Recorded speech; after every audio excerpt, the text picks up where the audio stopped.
Hi అండి, welcome back to my channel. ఈరోజు అయితే బీన్స్ ఫ్రై ఎలా ప్రిపేర్ చేసుకోవాలో నేను చూపిస్తానండి. సింపుల్గా చేసేసుకుందాం, టేస్టీగా. ఇప్పుడైతే ఒక హాఫ్ కిలో బీన్స్ అయితే తీసుకొని కట్ చేసి పెట్టుకొని విజిల్ కుక్కర్లో అయితే వేసుకుంటున్నానండి, శుభ్రంగా కడిగేసి. సో వీటిలో వాటర్ అయితే యాడ్ చేసి మనం ఏం చేద్దామంటే కొంచెం కల్లుప్పు అయితే యాడ్ చేద్దాం. విజిల్ కుక్కర్లో పెడదామండి. ఒక్క విజిల్ అయితే సరిపోద్దండి. సో చూస్తున్నారు కదా, విజిల్ కుక్కర్లో పెడదాం. సో ఈ విజిల్ వచ్చేలోపు మనం ఏం చేద్దామంటే ఒక కడాయి తీసుకొని ఈ కారంకి అయితే ప్రిపేర్ చేసుకుందాం. నేనైతే ఒక అరకప్పు పల్లీలు అయితే తీసుకున్నానండి. మంచిగా వేయించుకుందాం పచ్చివాసన లేకుండా. చూస్తున్నారు కదా, పల్లీలు సరిగా వేగకపోతే టేస్ట్ మారిపోతుందండి. సో నేను చెప్పిన విధంగా అయితే చక్కగా వేయించుకుందాం. చూస్తున్నారు కదా, చక్కగా వేయించుకోవాలి. వేగిన తర్వాత వేరే గిన్నెలో ట్రాన్స్ఫర్ చేసుకొని ఒక కప్ అయితే వేసేసుకుందాం. నువ్వులు వేస్తే టేస్ట్ బాగా వస్తుందండి, హెల్త్కి కూడా మంచిది కదా. సో అందుకని నేను వేసే ప్రతి వంటల్లో నువ్వులైతే యాడ్ చేస్తాను. ఊరికి చిటపట్లు ఆడిస్తే చాలండి నువ్వులైతే. చూస్తున్నారు కదా, చక్కగా బాగుంటాయి. అయిపోయిన తర్వాత ఏం చేద్దామంటే కొంచెం ధనియాలు జీలకర్ర అయితే యాడ్ చేసేద్దాం.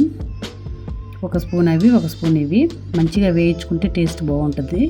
కొంచెం కొబ్బరి కూడా వేసేసాను డైరెక్ట్గా. వేసేసుకొని ఒక స్పూను సాల్టు, ఒక స్పూనున్నర కారం వేసుకొని మిక్సీ అయితే పట్టేద్దామండి. గ్రైండ్ చేసుకుంటే మెత్తగా, మరీ మెత్తగా వేయొద్దండి, కొంచెం బరబరగా వేసుకోండి. చూస్తున్నారుగా, అట్లా బరబరగా ఉంటే బాగుంటుంది. ఇప్పుడు ఏం చేద్దామంటే విజిల్ అయిపోయిందండి. ఒక 1 విజిల్ చల్లారిన తర్వాత తీసుకొని చన్నీళ్ళలో వేసేద్దాం. కొంచెం గట్టిగా అవుతాయి. చూస్తున్నారు కదా, చన్నీళ్ళు అయితే వేసేద్దాం. సో ఈలోపు వాటర్లో వేసేసాం కదా, ఒక్క 1 మినిట్ ఉంచేసుకొని ఈలోపు మనం కడాయి పెట్టేసుకుందాం. నేనైతే ఆల్రెడీ పులిహార చేసిన కడాయి ఉంటే దాంట్లోనే వేసేసుకుంటున్నానండి, ఆయిల్ ఉంటే. సో దాంట్లో తాలింపు గింజలు, ఆనియను, వెల్లుల్లి రెబ్బలు వేసేసి అయితే ఫ్రై చేసుకుంటున్నాను.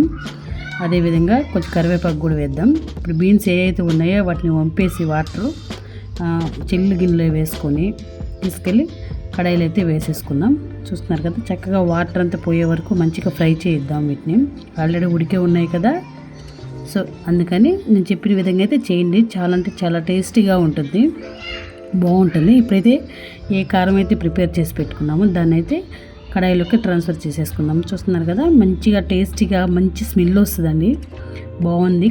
కారం కూడా చాలా టేస్టీగా, ఉప్పు కారం సరిపోయినలేదు చూసుకోండి.